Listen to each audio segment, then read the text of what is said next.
Hello guys! Luto tayo ng bulaga. Dapat may beef tayo. Beef tsaka kamay. Okay. Lagay natin ng onions. May kamay ulit. Ano to? Star, whatever. Tapos tubig ng Subway ng New York City.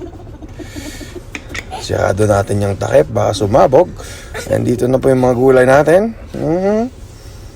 Mahirap po magtanim. Umikot na po ang mundo. Buksan at ilabas. Yan. Mukhang sa pigupin to. Tulad na paghigop ng you know? Tapos lagyan ng salt. And then papakuluan. Pag lumambot na, tirayan na yan.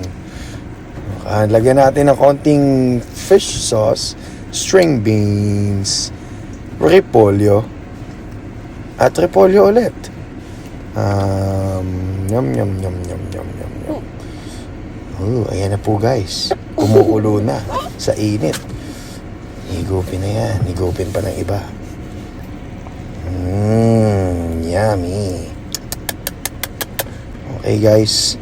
Tingnan natin yung finished product. Tikman na natin. Here you go.